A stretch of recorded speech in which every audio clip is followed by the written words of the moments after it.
બગસરા નગરપાલિકા દ્વારા પ્રધાનમંત્રી આવાસ યોજના હેઠળ મંજૂર થયેલા 173 લાભાર્થીઓને આવાસ યોજનાના પ્રમાણપત્ર ધારાસભ્ય જીવી કાકડિયાની ઉપસ્થિતિમાં એનાયત કરવામાં આવ્યા હતા। અમરેલીના બગસરા શહેરમાં નગરપાલિકા દ્વારા પ્રધાનમંત્રી આવાસ યોજના અંતર્ગત સરકાર દ્વારા મંજૂર કરવામાં આવેલ 173 પરિવારને આવાસ યોજના હેઠળ ધારી બગસરાના ધારાસભ્ય જીવી કાકડિયાની ઉપસ્થિતિમાં પ્રમાણપત્ર એનાયત કર્યા હતા। પ્રધાનમંત્રી આવાસ યોજના અંતર્ગત પોતાના સપનાનું ઘર પ્રાપ્ત થાય અને સારું જીવન દરેક વ્યક્તિની ઈચ્છા હોય અને સારા જીવન ધોરણ માટે કહેવત છે કે રોટલો અને ઓટલો સારો હોય ધરતીનો છેડો ઘર એ ન્યાયને દરેક વ્યક્તિ પોતાનું સારું પાકું ઘર હોય તેવું સપનું હોય તેવા ઉદ્દેશ સાથે ધારાસભ્ય જેવી કાકડિયા અને નગરપાલિકાના પ્રમુખ જ્યોત્સનાબેન રીબડિયાના પ્રયત્નોથી સરકાર દ્વારા પ્રધાનમંત્રી આવાસ યોજના હેઠળ 173 આર્થિક રીતે નબળા વર્ગના પરિવારોને પોતાના સ્વપ્નનું ઘર મંજૂર કરવામાં આવ્યા હતા। અને આ તકે ધારાસભ્ય જેવી કાકડિયા, નગરપાલિકાના પ્રમુખ જ્યોત્સનાબેન રીબડિયા, નગરપાલિકાના પૂર્વ પ્રમુખ એવી રીબડિયા સહિતના નગરપાલિકાના સદસ્યો, ભાજપના કાર્યકર્તાઓ ઉપસ્થિત રહ્યા હતા।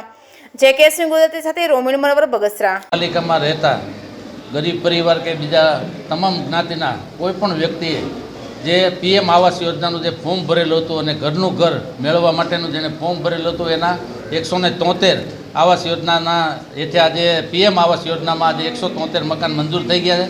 એનો આજે સર્ટિફિકેટ વિતરણનો કાર્યક્રમ બગસરા નગરપાલિકા મુકામે રાખેલો હતો। એમાં ઉપસ્થિત નગરપાલિકાના પ્રમુખ શ્રી એવી રીબડિયા, ઉપપ્રમુખ ભાવનાબેન, અમારા પાર્ટીના પ્રમુખ શ્રી ઘનશ્યામભાઈ, માજી પ્રમુખ કોટડિયા સાહેબ હાજરીમાં આ સર્ટિફિકેટ આપ્યા છે।